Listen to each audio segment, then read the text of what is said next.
ગામડાનો ધબકાર ચેનલના સૌ ખેડૂત મિત્રોને જય માતાજી. મિત્રો, આજે 29 મે અને ગુરુવાર કપાસના ટેકાના ભાવમાં 118 રૂપિયાનો વધારો કર્યો છે અને મગફળીમાં 94 રૂપિયાનો 20 કિલોએ વધારો કર્યો છે.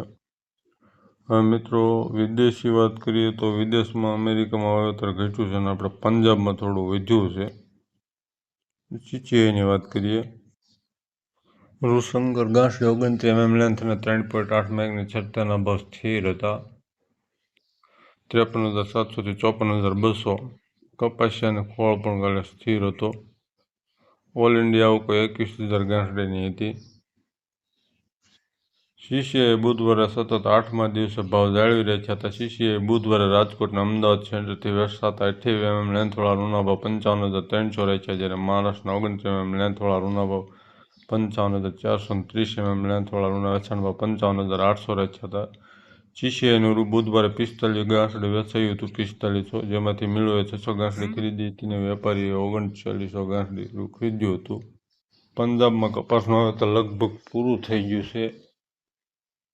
ગવર્મેન્ટના ઓફિશિયલ ડેટા પ્રમાણે તારીખ 27મી સુધી 1.13 લાખ હેક્ટરમાં વાવેતર થયું છે, જે ગયા વર્ષે 98,490 હેક્ટરથી 15% વધુ છે. જોકે પંજાબ ગવર્મેન્ટ 1.29 લાખ હેક્ટરના ટાર્ગેટ કરતાં ઘણું ઓછું છે. પંજાબમાં મુખ્યત્વે 4 જિલ્લા ફૈઝકા, ભટિંડા, મનસા અને મુક્તસરમાં 90% જેટલું વાવેતર થાય છે.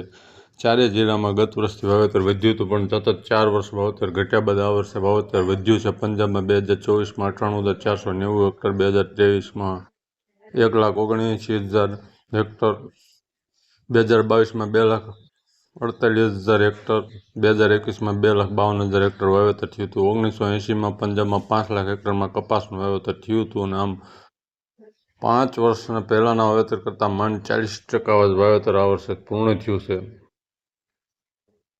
અમેરિકામાં કપાસના વાવેતરની પ્રગતિ ગત વર્ષ અને છેલ્લા 5 વર્ષથી ઘણી ધીમી ગતિએ આગળ વધી રહી છે. જોકે અમેરિકામાં કપાસનું વાવેતર ગત વર્ષથી વધવાની આગાહી છે, પણ વાવેતરની પ્રગતિ જોતા ફરી અંદાજમાં ઘટાડો કરવાની નોબત આવી છે. અમેરિકામાં કપાસનું વાવેતર તારીખ 25મી મે સુધીમાં 52% થયું, જે ગયા વર્ષે આ સમયે 57% થયું હતું અને છેલ્લા 5 વર્ષની એવરેજ 56%ની છે. આમ ગત વર્ષ અને છેલ્લા 5 વર્ષની એવરેજ કરતાં કપાસના વાવેતરમાં પ્રગતિ ધીમી છે. અમેરિકામાં સૌથી વધુ કપાસ ઉગાડતા ટેક્સાસમાં કપાસનું વાવેતર 47% થયું છે, જે ગયા વર્ષે આ સમયે 48% થયું હતું. એરિઝોનામાં 98%, કેલિફોર્નિયામાં 90%, લુઇસિયાનામાં 80%, સાઉથ કેરોલિનામાં 73% અને મિસિસિપી અને વર્જિનિયામાં 72% વાવેતર થયું છે. ઊભા પાકમાંથી 3% ફૂલ બેસી ગયા છે. ન્યૂયોર્ક કોટન વાયદો 31 પોઈન્ટ ઘટી 65.33 સેન્ટ ઉપર બંધ રહ્યો હતો.